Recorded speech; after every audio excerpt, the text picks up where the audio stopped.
The sharp crack of a rifle shot echoed across the plains as Kade Vaughn steadied her breath. The rising sun of 1878 casting long shadows over the Wyoming territory. She wasn't shooting at anyone, not today, but the empty bottles lined up on the fence posts made satisfying targets for a woman who'd spent 3 days running from a past that refused to stay buried. Her horse had gone lame 10 miles back, forcing her to travel on foot until exhaustion claimed her in a stranger's barn. Now, as dawn broke over Sheridan, she couldn't help but wonder if this momentary peace would last. Kade Vaughn lowered his coffee mug, listening to the gunshots coming from his property line. Not many folks in these parts could shoot with such precision, especially not at this hour.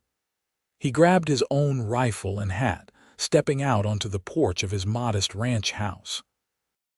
3 months ago, he discovered a woman asleep in his barn, clothes torn and face bruised. He'd offered her sanctuary with 6 simple words: "Stay as long as you need." He never expected she'd stay this long, or that her presence would change everything. The late April air carried the scent of wildflowers and gunpowder as Kate fired her final shot, shattering the last bottle. She'd spent years perfecting her aim, a skill that had saved her more times than she could count. Tucking a strand of auburn hair behind her ear, she turned to see Kade approaching, his tall frame silhouetted against the rising sun. "Mighty early for target practice," he called, his deep voice carrying across the field. "Early bird gets the worm," she replied, reloading with practiced ease. "Or in this case, gets to shoot without an audience." Kade's weathered face broke into a smile. At 32, he'd seen his share of hardship, but nothing had prepared him for Willa Byrne stumbling into his life. She'd been using the name Kade Vaughn since arriving. He knew it wasn't her real name, but he hadn't pressed. Everyone in the West had secrets. "Breakfast is ready if you're hungry," he said, leaning against the fence post. "Made flapjacks." Willa hesitated, then nodded. "I could eat." They walked back to the house in comfortable silence, a routine they'd fallen into over the past months. Kade had built this ranch from nothing after returning from the war, determined to live on his own terms. The 30 acres weren't much compared to some of the cattle empires sprawling across Wyoming, but it was his, free and clear. "You sleep at all?" he asked as they reached the porch. "Some," she answered, though the shadows under her eyes told a different story. The nightmares had been worse lately. Inside, the cabin was simple but warm, a main room with a stone fireplace, a small kitchen area, and 2 bedrooms Kade had added last summer. The scent of coffee and butter filled the air. Willa placed her rifle carefully by the door, a Winchester model 1873 that rarely left her side. She'd arrived with little else besides the clothes on her back and that rifle. "You heading into town today?" she asked, taking a seat at the wooden table. Kade nodded, sliding a plate of flapjacks toward her. "Need supplies. Sheriff Townsend mentioned he might have work for me too." Willa tensed at the mention of the sheriff, something Kade noticed but didn't comment on. "I'll stay here," she said quickly. "The garden needs tending." They ate in silence for a few minutes, the only sounds the scrape of forks against plates and the distant lowing of cattle. Kade had taken to raising a small herd, mostly for personal use, though he sold a few head each year for extra money. 3 months today," he said finally, refilling her coffee mug. Willa paused mid-bite. "Pardon, since you showed up. 3 months today." She set down her fork, suddenly uncomfortable with the reminder. "Guess I've overstayed my welcome." Kade's blue eyes met hers. "I meant what I said that night. Stay as long as you need." "Why?" The question had been building for weeks. "Why help a stranger? You don't know anything about me." "I know enough," he replied simply. "I know you work harder than anyone I've ever met." I know you're running from something and that you've got nightmares that wake you screaming. I know you can outshoot most men in the territory." He took a sip of coffee. "The rest is your business until you decide otherwise." Willa studied him, searching for ulterior motives but finding none in his open gaze. Most men wanted something: her body, her submission, or in the case of her late husband, both. Kade seemed to want neither, which confused her more than anything. "I should contribute more," she said finally.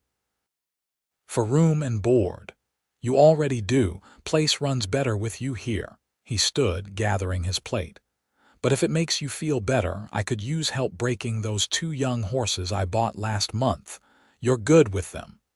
She nodded, relief washing over her. Having purpose meant having reason to stay, and despite her better judgment, she wasn't ready to leave. After breakfast, Kade hitched his wagon for the trip to town. As he loaded empty barrels that would soon hold supplies, Willa approached with a small list.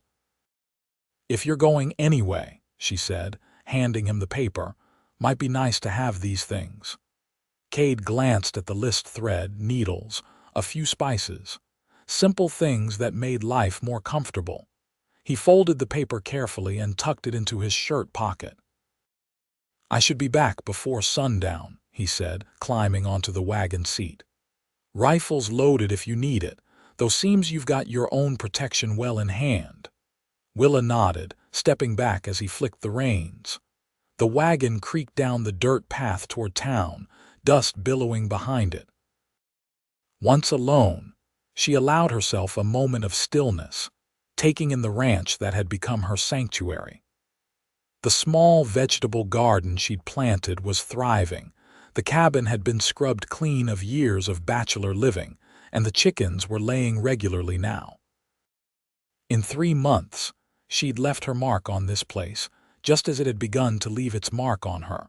But permanence was a luxury she couldn't afford. Theodore Blackwell was still out there, still searching. Her husband's business partner had made that clear the night she'd fled Denver. "You'll never be free of him," he'd sneered as she'd slipped out the back door of the saloon. "A man like Theodore doesn't forget betrayal." She shook off the memory and headed to the corral where 2 young quarter horses eyed her warily. Work would keep the ghosts at bay, at least for now. In town, Kade tied his wagon outside the general store and nodded to the proprietor, Henry Wilson, as he entered. "Morning, Vaughn," Wilson called. "Got that order of seeds you wanted?" Kade handed over Willa's list along with his own. "Need these too?" Wilson raised an eyebrow as he read the items. "Thread and cinnamon, eh? Taking up sewing and baking." "They're for a friend," Kade replied, his tone discouraging further questions. Wilson's eyebrows rose higher.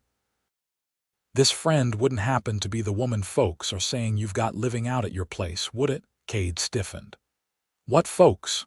"Oh, come now. Sheridan ain't that big. Miller's boy was hunting on the ridge last week, said he saw a woman tending garden. Red hair, he said." Kade swore under his breath. He should have known they couldn't keep her presence secret forever, but he'd hoped for more time. "My business is my own, Henry." Wilson held up his hands in surrender. Sure, just saying people talk. Especially when a confirmed bachelor suddenly has female company." Kade paid for his supplies and left, irritation prickling under his skin. The last thing Willa needed was town gossip bringing attention to her. Whatever or whoever she was running from, anonymity was her best protection. His next stop was the sheriff's office, where Dan Townsend was reviewing wanted posters. The older man glanced up as Kade entered. "Just the man I was hoping to see," Townsend said, pushing a telegram across his desk. "Got word from Cheyenne. They're looking for trackers to help with a stage robbery investigation. 2 weeks' work, good pay." Kade picked up the paper. The job would take him nearly 100 miles south, and the timing couldn't be worse. Leaving Willa alone for 2 weeks meant leaving her vulnerable, but they could use the money. "I'll think on it," he said, tucking the telegram into his pocket. "Don't think too long. They need an answer by week's end." Townsend leaned back in his chair. "How's life treating you otherwise?" "Still got that house guest I've been hearing about." Kade's jaw tightened. "News travels fast." "Small town," Townsend replied with a shrug. "She in some kind of trouble?" "No," Kade answered too quickly. Townsend gave him a skeptical look. "Known you since you came back from the war, Kade. You've never been one to take in strays without good reason. She needed help. I offered it. Simple as that." "Nothing's ever that simple, especially not with women," the sheriff sighed. "Just be careful. Mystery women usually come with mystery problems." Kade nodded and turned to leave, but Townsend stopped him with a final question. "She got a name, this mystery woman?" Kade hesitated. Kate Volkov." Recognition flickered in Townsend's eyes, so brief Kade almost missed it. "Russian, eh? Something like that." Outside, Kade paused on the boardwalk, unease settling in his gut. Townsend's reaction suggested he might know something about Willa, or at least the name she'd chosen. It was time to have an honest conversation with the woman sharing his home. As he loaded the last of his supplies, a rider galloped into town, pulling his lathered horse to a stop outside the telegraph office. The man dismounted in a hurry, his fancy suit covered in dust. Something about his urgency set Kade's nerves on edge. He finished his business quickly and headed home earlier than planned. The return journey gave him time to think. In 3 months, Willa had transformed from a frightened stranger to— what exactly? Not quite a partner, more than a guest. He'd found himself looking forward to evenings by the fire, her quiet company as they mended tack or shelled peas. She had nightmares that left her gasping and scars she never explained, but she also had a gentle way with horses and a laugh that, on the rare occasions he heard it, transformed her entirely. When the ranch came into view, he spotted her in the corral, working with the younger of the 2 horses. She moved with confidence, her hands steady as she guided the nervous animal in circles. Her red hair glinted in the afternoon sun, pulled back in a practical braid that reached her waist. She looked up as the wagon approached, shading her eyes against the sun. For a moment, watching her stand there so at home on his land, Kade allowed himself to imagine a different reality, one where she wasn't running, where her presence wasn't temporary. The fantasy dissolved as he pulled the wagon to a stop. "You're back early," she said, exiting the corral. Got done quicker than expected. He began unloading supplies. "How's the colt coming along?" "Another week and he'll be ready for a saddle." They worked together unloading the wagon, falling into the easy rhythm they'd developed. When they finished, Kade handed her the parcel containing the items from her list. "Got everything you asked for. And this." He pulled out a small package wrapped in brown paper. "Thought you might like it." Willa unwrapped the package to find a leather-bound journal and a fountain pen. She ran her fingers over the smooth cover, something vulnerable flashing in her eyes. "Thank you," she said softly. "It's been a long time since I had something like this." "Everyone's got stories that need telling," he replied, "even if no one else ever reads them." That evening, after a simple supper, Kade decided it was time for honesty. They sat on the porch, watching the sunset paint the sky in brilliant oranges and purples. The distant howl of a coyote carried on the cooling air. "Town's talking," he said finally, "about you being here." Willa tensed, her hands stilling on the shirt she was mending. "What are they saying?" "Nothing specific, just wondering who you are, why you're here." She set aside her sewing. "I should leave." "That's not what I'm suggesting." Kade took a breath. "But I think it's time you told me what you're running from." Townsend recognized your name, or at least reacted to it. Willa's face paled. "Kate Volkov isn't my real name." "I figured as much." She was silent for a long moment, her gaze fixed on the distant mountains. When she finally spoke, her voice was barely above a whisper. "My real name is Willa Byrne. I was married to Theodore Byrne, a businessman from Denver." Her hands twisted in her lap. "He wasn't a good man, though I didn't know that when I married him. He had interests that I discovered too late." Kade remained silent, giving her space to continue. "He owned saloons, brothels, treated the women working there like property." She swallowed hard. "When I threatened to go to the authorities with what I knew about his operations, Her voice broke. "Let's just say I learned what happens to women who defy him." Anger flared in Kade's chest. "He hurt you." It wasn't a question, but Willa nodded anyway. "The last time was the worst. I thought he would kill me. Might have if his business partner hadn't interrupted." Her fingers unconsciously traced a scar at her collarbone. "I left that night, took what money I could find, his horse, and ran. And you've been running ever since. Until I ended up here." She met his gaze. "I'm putting you in danger by staying. Theodore has connections, money. He won't stop looking." Kade considered this. A wealthy businessman with a vendetta was indeed dangerous, but the thought of Willa facing that alone was unacceptable. "We'll be careful," he said finally. "Limit trips to town, keep watch, but I'm not sending you back out there alone." "Why?" she asked, the same question she'd posed that morning. "Why risk yourself for me?" Kade struggled to articulate the feelings that had been growing since she arrived. "Because everyone deserves a chance at freedom, and because—" he hesitated. "Because these have been the best 3 months I've had in a long time." The admission hung between them, honest and raw. Willa's eyes widened slightly, but she didn't pull away when Kade carefully reached for her hand. "Stay," he said simply. "We'll figure it out together." The warmth of his calloused hand around hers felt like an anchor in a storm that had been raging for too long.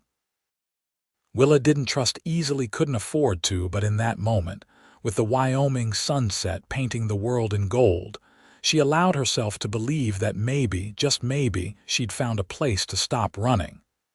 "Okay," she whispered. "For now." The next morning dawned with new purpose. Kade rose early as always, but found Willa already in the kitchen, frying bacon and brewing coffee.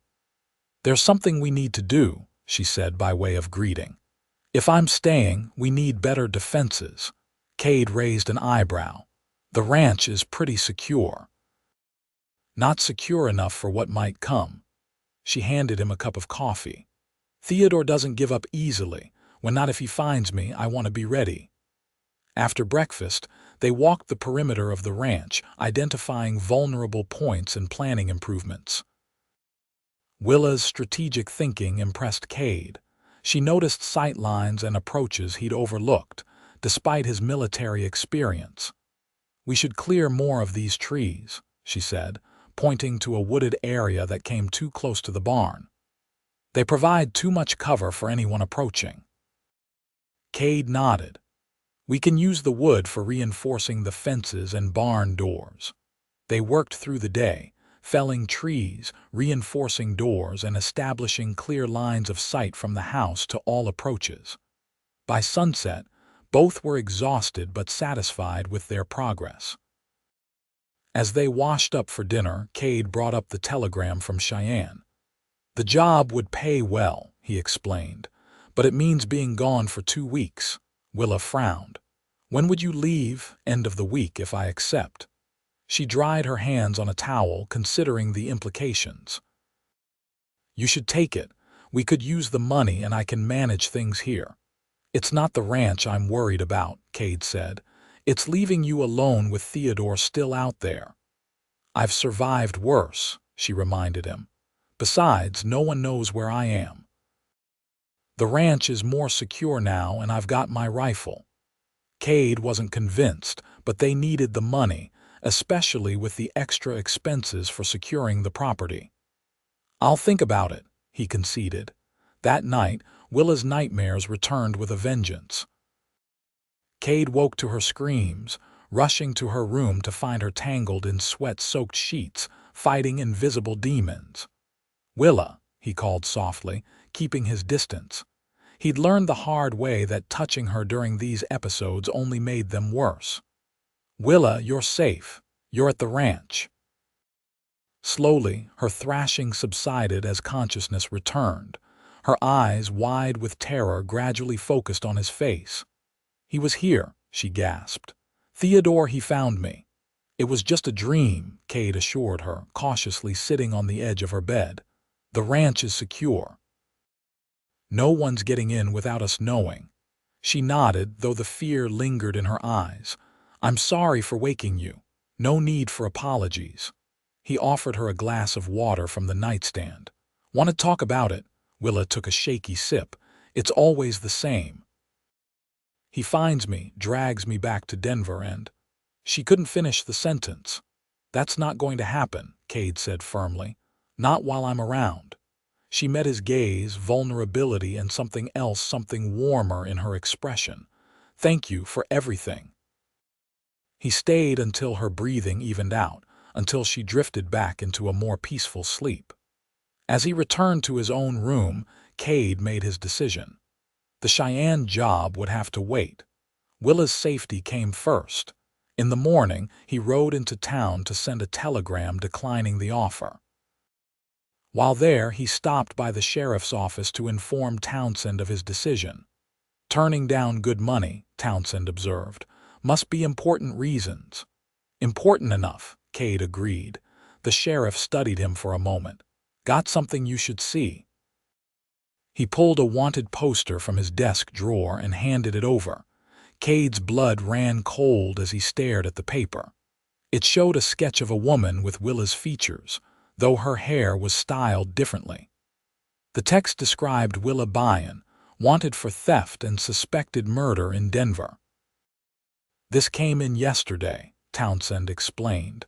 "Private investigator brought it, working for someone in Denver, wouldn't say who, looking for this woman." Kade kept his expression neutral. "What did you tell him?" "That I haven't seen anyone matching that description." Townsend leaned forward. "Which is the truth as far as I'm concerned.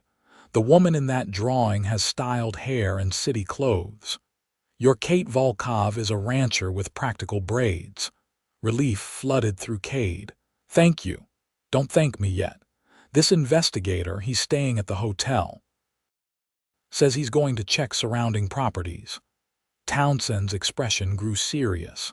"Whatever she's mixed up in, Kade, be careful. Murder's not something I can ignore if evidence turns up." "She's not a murderer," Kade said firmly. "Hope you're right. Now get going before that investigator spots you. I'll send word if he starts heading your way." Kade left town immediately, pushing his horse harder than usual. He needed to warn Willa and prepare for a possible confrontation. When he reached the ranch, he found her in the garden, harvesting early vegetables. The domestic seen her kneeling in the dirt, basket beside her, humming softly, contrasted sharply with the accusations on the wanted poster. "We've got trouble," he said without preamble, dismounting. Willa stood, alarm replacing the peaceful expression she'd worn moments before. "Theodore," not directly. "He sent someone, a private investigator. He's in Sheridan, showing your wanted poster around." The color drained from her face. "Wanted for what?" "Theft and murder." She staggered back as if physically struck. "Murder? I know," Kade assured her quickly. "But they're serious charges designed to ensure law enforcement cooperates." "What does the poster look like?" Kade described it, watching relief wash over her when he mentioned the styled hair and formal clothing. "Townsend's keeping him occupied for now, but he plans to search surrounding ranches." Willa's mind raced, calculating options. "I need to leave," she said finally. "It's too dangerous for you if I stay." "Running isn't the answer," Kade argued. "We need to deal with this once and for all." "How?" Her voice cracked. "Theodore has money connections. Even if I told the truth about what he did, who would believe me over him? I would, Kade said simply. And I think others would too, if we find the right evidence. He explained his plan. They would gather whatever information they could about Theodore's operations, particularly the abuse of women in his establishments. If they could build a case, perhaps with testimonies from other victims, they might have leverage against him. It's risky, Willa admitted, but you're right, running forever isn't living. They spent the rest of the day preparing for the investigators' eventual arrival. Willa cut her long red hair to shoulder length and darkened it with walnut stain. They agreed on a backstory. She was Kade's widowed cousin, Kade Vaughn, staying with him after losing her husband. As night fell, they sat close by the fire, the weight of their situation drawing them together like moths to flame. "Tell me about before," Kade said softly. "Before Theodore." Willa's eyes reflected the firelight as she considered the question. "I grew up in Pennsylvania. My father was a schoolteacher, my mother a seamstress. They both died when I was 18, influenza." She traced patterns on the arm of her chair. "I came west looking for opportunities, ended up working in a Denver dress shop." "That's where you met him," she nodded. "Theodore was charming, wealthy, promised me the world." A bitter smile curved her lips. "I was young, impressionable. The dress shop owner warned me about him, but I didn't listen. You couldn't have known what he was." "Maybe not at first, but I stayed too long after I did know." Shame colored her voice.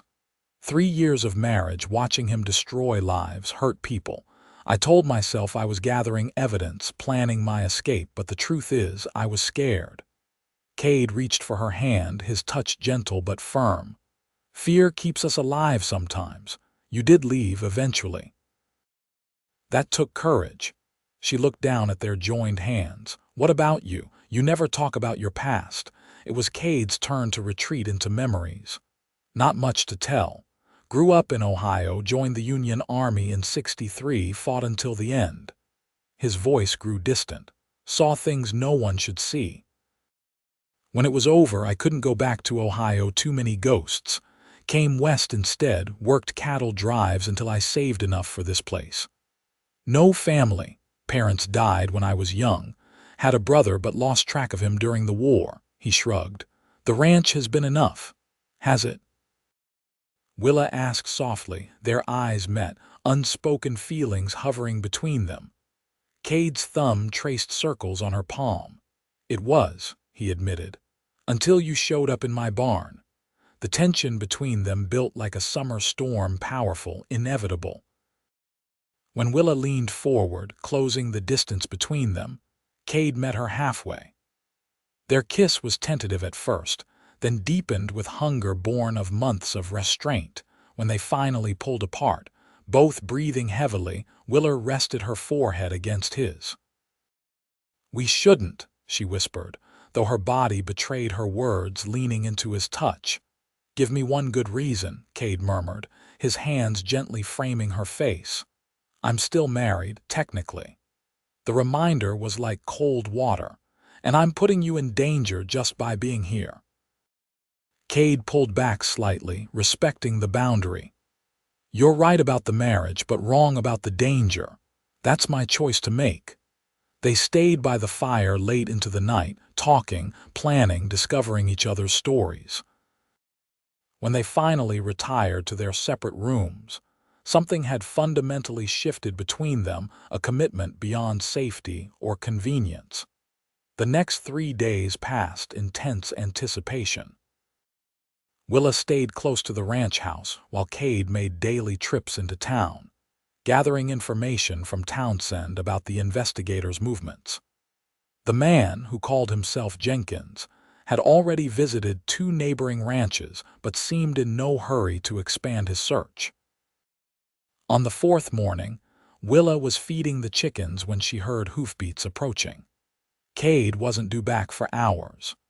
Grabbing her rifle from its hiding place by the coop, she retreated to the house, positioning herself by the window with a clear view of the approach. Two riders appeared, a man in a city suit whom she didn't recognize and Sheriff Townsend. Her heart pounded as they dismounted and approached the house. "Hello, the house," Townsend called. "Kade Vaughn around?" Taking a deep breath, Willa opened the door partway, keeping her rifle visible but not aimed. "Sheriff Townsend," she acknowledged. "Mr. Vaughn is in town. I'm his cousin, Kade Vaughn." The man in the suit studied her with narrowed eyes. "Pleasure, Madam James Jenkins. I'm looking for a woman who may have passed through these parts."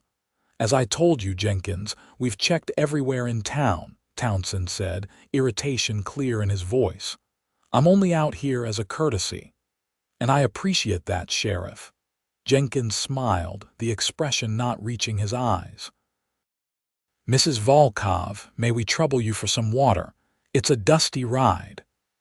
The request was reasonable, leaving Willa little choice but to invite them in. She kept her rifle close as she led them to the kitchen. Grateful for her darkened hair and the plain work dress that bore no resemblance to the fine clothes she'd worn in Denver, Jenkins accepted the water she offered, his gaze roaming the cabin with professional interest. "How long have you been staying with your cousin, Mrs. Volkov?" "About 3 months," she answered, sticking to the story she and Kade had prepared. "Since my husband passed." "My condolences," Jenkins said smoothly.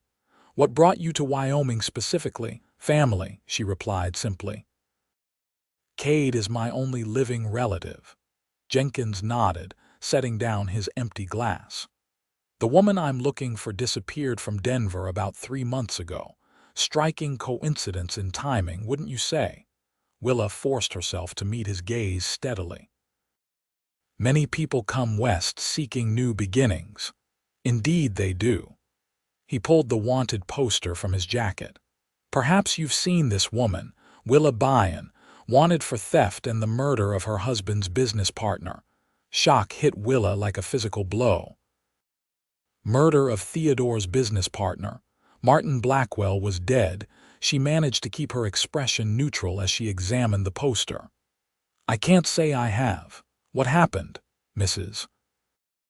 "Byrne stole a significant amount of money from her husband, then shot his business partner when he caught her fleeing," Jenkins explained, watching her reaction carefully. "Mr. Blackwell died of his wounds 2 days later," Townsend, who had been silent, interjected. "Seems convenient, Jenkins." "Woman steals money, kills the only witness, disappears without a trace."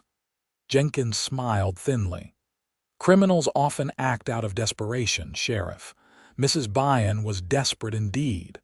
Willa handed back the poster, struggling to keep her hands steady. "I hope you find her," she said, the lie bitter on her tongue. "Now, if you'll excuse me, I have chores to finish." The men took the hint and prepared to leave. As they mounted their horses, Jenkins turned back. "One more question, Mrs. Volkov. Where were you before coming to Wyoming?" "Montana," she answered without hesitation. "My husband had a small claim there." Jenkins nodded, seemingly satisfied. "Good day to you, then." She watched them ride away, maintaining her composure until they disappeared from view. Only then did she allow her knees to buckle, sinking to the porch steps as the implications of what she'd learned washed over her. Martin Blackwell was dead, shot by someone, and Theodore was using it to hunt her down, to bring her back or worse. The question was, who had actually killed Blackwell? And why frame her for it? When Kade returned an hour later, she told him everything, including her suspicions. "Blackwell knew about Theodore's operations, the worst of them," she explained. "He was just as guilty, but if he ever turned on Theodore would have reason to eliminate him," Kade finished, "and pinning it on you solves 2 problems at once." "Exactly." She paced the room, energy thrumming through her. "If we could prove Theodore killed Blackwell or had him killed." "That's a big if," Kade cautioned. "We'd need evidence, witnesses." Willa stopped pacing, determination replacing fear in her eyes. "There is one person who might know the truth." Theodore's housekeeper, Maggie. She saw everything, knew everything. If anyone would know what really happened that night, it would be her. She's in Denver, Kade pointed out. 4 days hard ride from here. Then we better get started. The decision to travel to Denver was not made lightly. They spent the evening planning, weighing risks against the potential reward of clearing Willa's name. By morning, they had a strategy. Kade would go alone first, less likely to be recognized, and locate Maggie. Once he'd established contact, Willa would follow, traveling at night and staying hidden. "I don't like splitting up," Kade admitted as they packed supplies. "Neither do I," Willa agreed.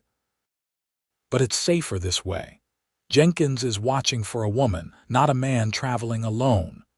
Before dawn the next day, Kade prepared to leave. They stood in the barn, his horse saddled and loaded with provisions for the journey. "Be careful," Willa said, straightening his collar.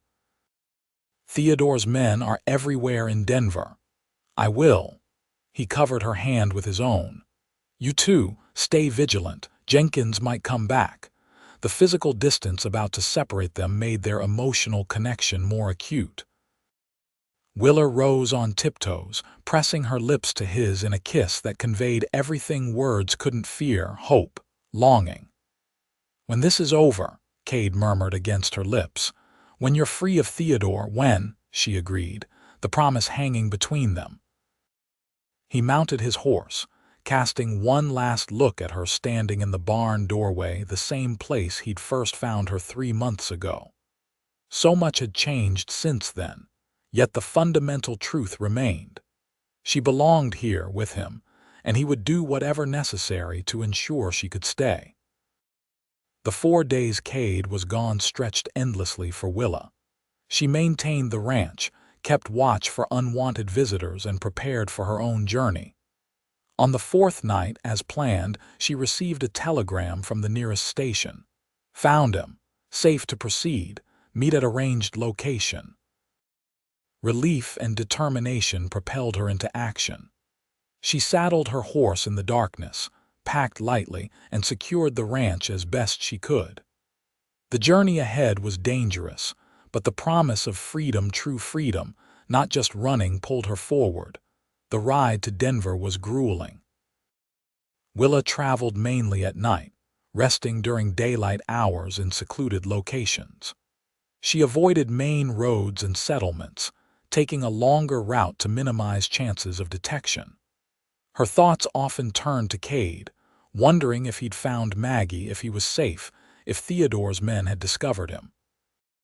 6 days after leaving the ranch, she reached the outskirts of Denver.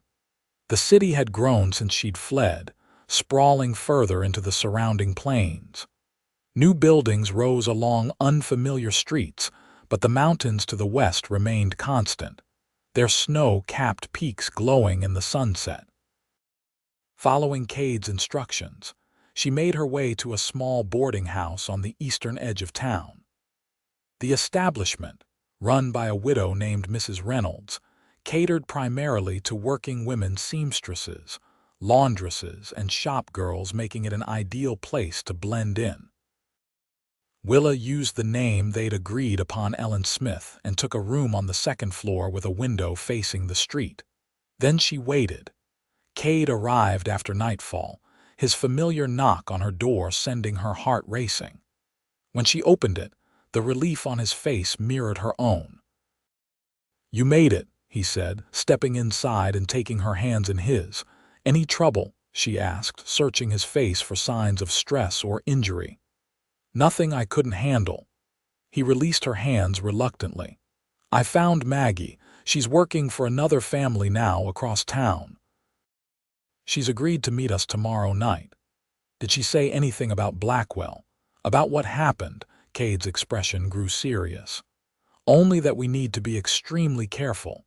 Theodore has half the city in his pocket, including some of the police." The next day crawled by with agonizing slowness. Willa remained in her room, peering occasionally through the curtains at the street below. Denver had once been her home, the place where she dreamed of building a life. Now it felt like enemy territory, every passerby a potential threat. When darkness finally fell, they made their way to the meeting place, a small church on the outskirts of town. Maggie had chosen it for its multiple exits and the sympathetic pastor who allowed after-hours visitors. They entered through a side door, finding the church dim but not dark. Candles burned near the altar, casting long shadows across the empty pews. A woman rose from the front row as they approached Maggie O'Hara, Theodore's former housekeeper. "Mrs. Byrne," she said softly, her Irish accent as pronounced as Willa remembered. "I feared I'd never see you again, Maggie." Willa embraced the older woman. "Thank you for meeting us. It's dangerous for you." "No more dangerous than staying in that house was," Maggie replied grimly. She nodded to Kade. "Your friend explained some of what's happened, but there's more you need to know." They sat in the front pew as Maggie recounted the events following Willa's escape. Theodore had been enraged, destroying furniture and threatening staff. Then Blackwell had arrived, equally furious. "They argued something fierce," Maggie explained, "about money gone missing from their accounts. Mr. Blackwell accused Mr. Byrne of taking it, said he had proof." "What kind of proof?" Willa asked. "Ledgers. Mr. Blackwell kept separate books, it seems. He threatened to expose Mr. Byrne unless he received a larger share of their business." Maggie lowered her voice. 2 days later, Mr. Blackwell was shot in his office. Mr. Byrne came home with blood on his hands. I helped him clean up. Shame colored her voice. I was afraid to refuse. "So Theodore killed Blackwell," Kade concluded, "and blamed Willa." "It appears so," Maggie agreed. "But here's what you don't know. The ledgers Mr. Blackwell mentioned. They're still out there.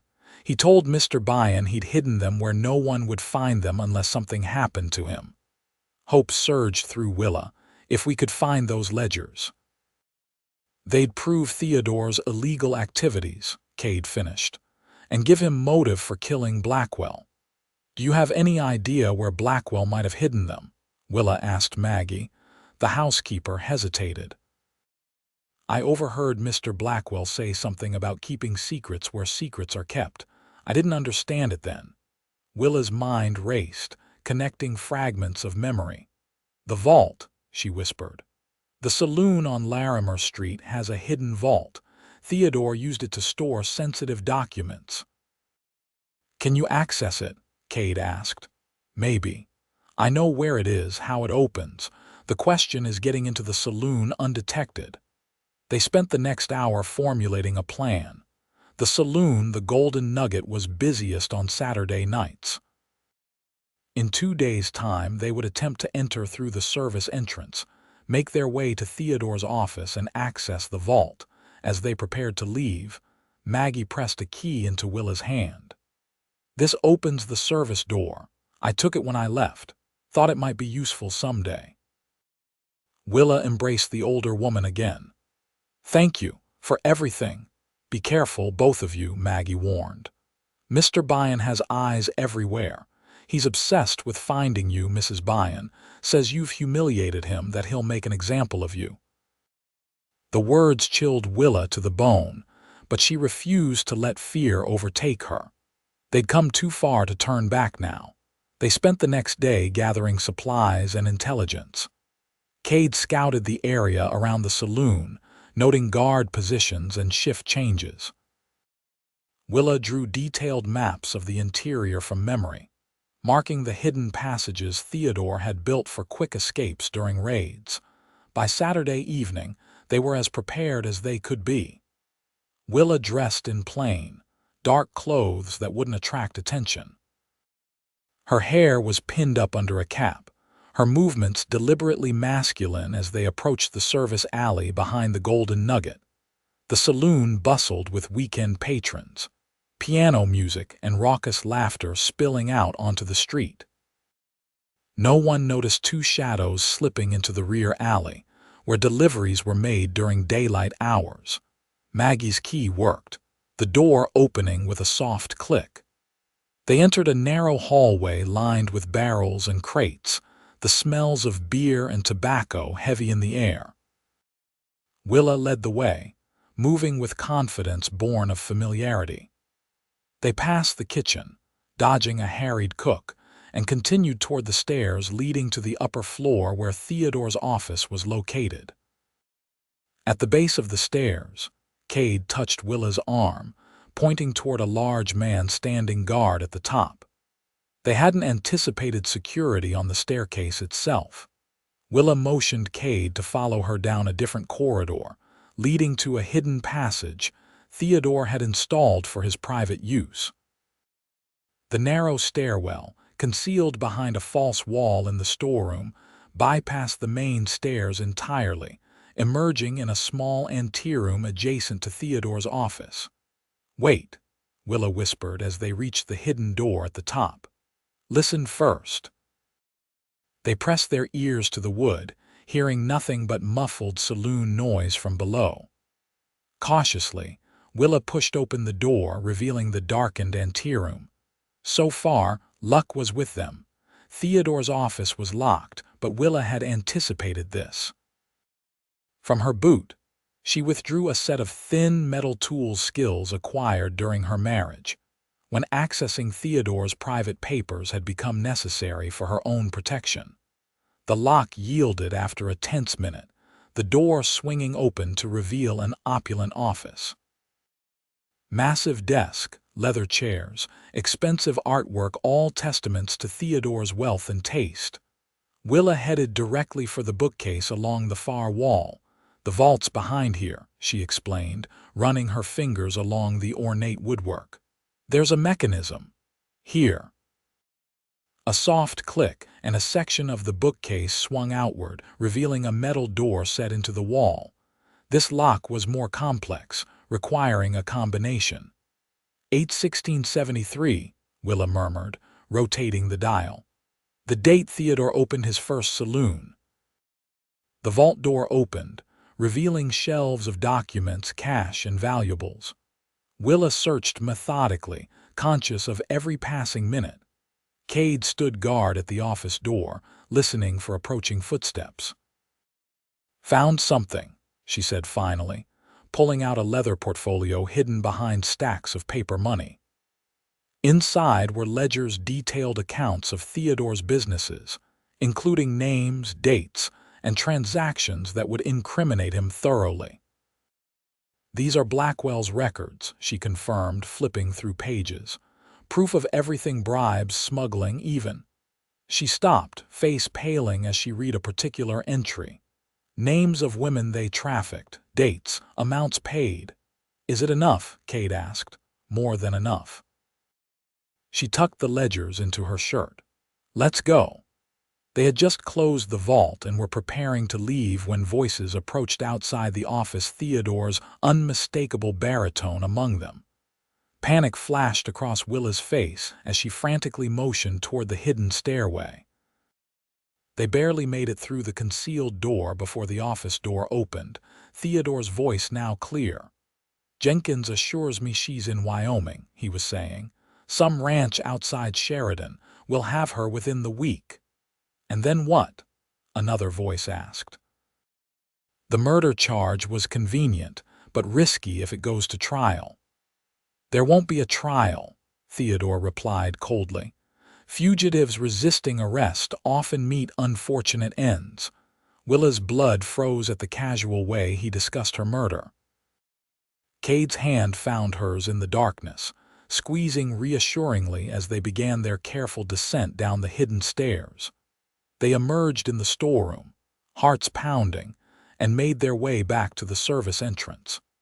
Freedom beckoned just yards away until a shout from behind stopped them cold. "Hey, who's there?" A burly man, one of Theodore's enforcers, stood blocking their path, hand moving toward the gun at his hip. Kade reacted instantly, lunging forward and tackling the man before he could draw. They crashed into shelves, bottles shattering as they grappled on the floor. "Go!" Kade shouted to Willa. "Get to the sheriff." She hesitated only a moment before running for the door, the precious ledgers secure against her chest. Outside, she paused long enough to see Kade land a solid punch, rendering the enforcer unconscious. He joined her seconds later, and together they raced through back alleys toward the sheriff's office. Denver's sheriff, William Gallagher, was known as one of the few officials not in Theodore's pocket. When they burst into his office, disheveled and breathless, he rose from his desk with hand on his pistol. "What's the meaning of this?" Willa stepped forward, removing her cap and letting her hair fall loose. "My name is Willa Byrne. I believe you're looking for me." Recognition dawned on Gallagher's face. "Mrs. Byrne, you're wanted for murder, I know." She placed the ledgers on his desk. "But I didn't kill anyone. These prove who did." For the next hour, they presented their case, the ledgers, Maggie's testimony, which Gallagher agreed to collect, and what they'd overheard in Theodore's office. The evidence of Theodore's crimes mounted page by page: smuggling, prostitution, bribery of officials, and finally, notes about Blackwell's removal and the convenient framing of Theodore's troublesome wife. "This is substantial," Gallagher admitted, turning the final page. "Enough to arrest Byrne, certainly, but he has powerful friends." "Not powerful enough to overlook this," Kade countered, pointing to a list of bribes that included a state judge and 2 territorial officials. Gallagher nodded slowly. "Wait here.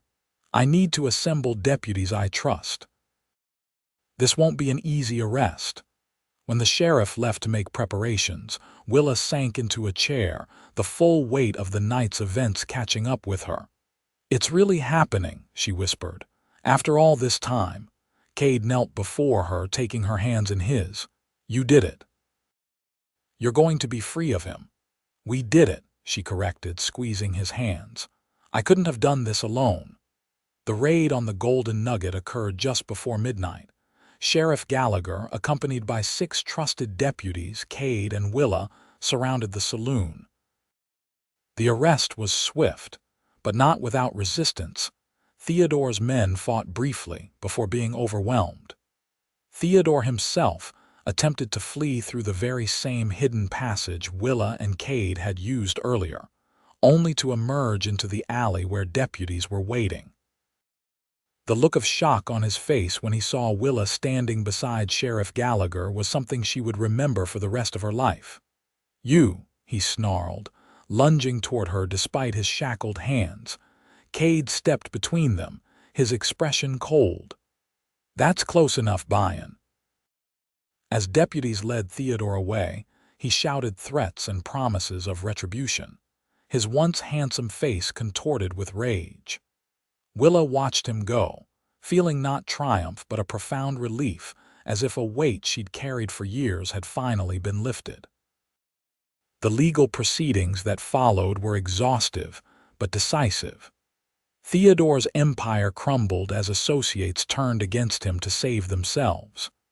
Maggie's testimony, combined with the ledgers, provided overwhelming evidence of his crimes, including Blackwell's murder. Throughout the trial, Willa stayed in Denver, her true identity now public knowledge. She and Kade took rooms at a reputable hotel, their relationship evolving from protector and protected to equal partners facing challenges together. "What will you do when this is over?" Kade asked one evening as they sat on the hotel balcony, watching the sunset paint the mountains. Willa considered the question. For so long, her entire focus had been survival, escape. Freedom had seemed like a distant dream. Now it was within reach, and she found herself contemplating possibilities she'd long set aside. "I want to go home," she said simply, meeting his gaze. "To the ranch, if that's still an option." Kade's smile was slow and warm. "It's always been an option. The ranch has missed you." "I've missed you, even with you right here." The trial concluded with Theodore's conviction on multiple counts, including first-degree murder. The judge, eager to demonstrate his immunity to corruption, sentenced him to hang a fate Theodore escaped only by taking his own life in his cell the night before his scheduled execution. When news reached Willa, she received it with quiet reflection rather than celebration. "It's over," she said, staring out the hotel window at the city that had once been her prison. "Really over." 2 weeks later, they returned to Wyoming. The journey felt different this time, no hiding, no fear, just the open road and the promise of home ahead. When the ranch came into view, Willa felt tears spring to her eyes. The modest house, the barn where Kade had first found her, the garden she'd planted, all of it represented something she'd never truly had before: belonging. As they approached, a figure emerged from the house, Sheriff Townsend, who'd kept watch over the property in their absence. He raised a hand in greeting as they dismounted. "Welcome back," he called. "Got your telegram. Figured you'd appreciate coming home to a warm house." "Thank you, Dan," Kade said, shaking the sheriff's hand. Townsend tipped his hat to Willa. "Mrs. Byrne, or do you prefer Volkov still?" She smiled. "Willa is fine." After Townsend departed, they stood together on the porch, taking in the peaceful scene before them: the rolling hills, the distant mountains, the sunset painting the sky in brilliant hues of orange and purple. "Strange," Willa mused, "how something can feel so familiar and so new at the same time." Kade took her hand, his thumb tracing circles on her palm. "Some things change, some stay the same." He paused, seeming to gather courage. "I've been thinking while we were in Denver about the future." She turned to face him fully. "What about it?" "I'd like you to stay. Not as my cousin or my house guest or even my partner in crime solving." His blue eyes held her steadily. "As my wife, if you'll have me." The proposal was simple, direct, quintessentially Kade. No flowery speeches or grand gestures, just honest emotion and the question that mattered. "Yes," Willa answered without hesitation. "Yes, I'll stay." That night they sat on the porch watching the stars emerge, planning their future together. The legal dissolution of Willa's marriage to Theodore would take time, but with him gone and his crimes exposed, it was merely a formality. "I want to use some of the settlement money to help women like me," Willa said, explaining her vision for a safe house where women fleeing abuse could find shelter and support. "Too many stay because they have nowhere to go, no way to support themselves." "We have room here," Kade agreed. The east pasture would be perfect for another building. They married the following spring, a simple ceremony in Sheridan with Sheriff Townsend standing as witness. Willa wore a dress of pale blue, silk, her one concession to luxury, while Kade cut a handsome figure in a new suit that made him slightly uncomfortable, but, as he put it, worth the discomfort for the occasion. Their life together blossomed like the Wyoming wildflowers that carpeted the plains each spring. The safe house Willa established became known throughout the territory as a haven for women seeking new beginnings. Kade expanded the ranch, adding cattle and horses, building a reputation for fair dealing and quality stock. 2 years after their wedding, their son William was born, followed 18 months later by daughter Elena. Their family grew alongside their dreams, each day adding new threads to the tapestry of their shared life.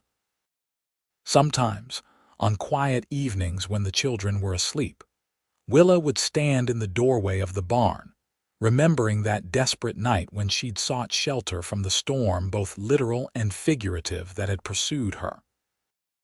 How close she had come to moving on, to missing this life that now brought her such joy. "Penny for your thoughts," Kade would say, finding her there, knowing without asking what memories occupied her mind. "Just thinking about how different things might have been," she'd reply.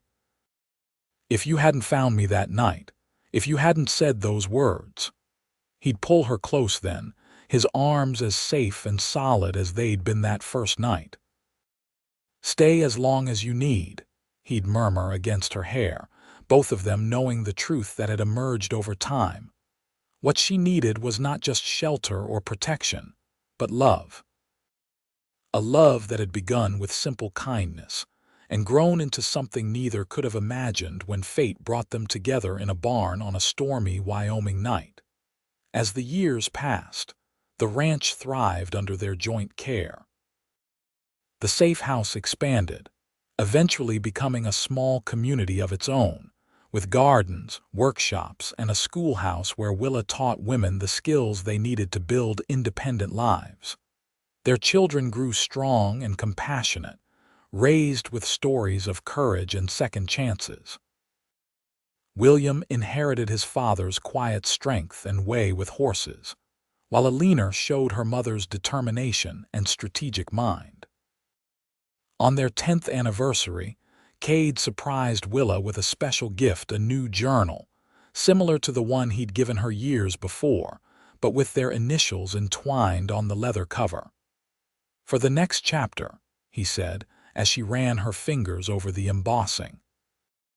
That night, as a summer storm rolled across the Wyoming plains, not unlike the one that had driven her to seek shelter in a stranger's barn all those years ago, Willa wrote the first entry in her new journal. "The greatest journeys often begin with the smallest steps, or in my case, with 6 simple words spoken by a kind stranger. Stay as long as you need." What neither of us knew then was how long that would be. The answer, it seems, is forever.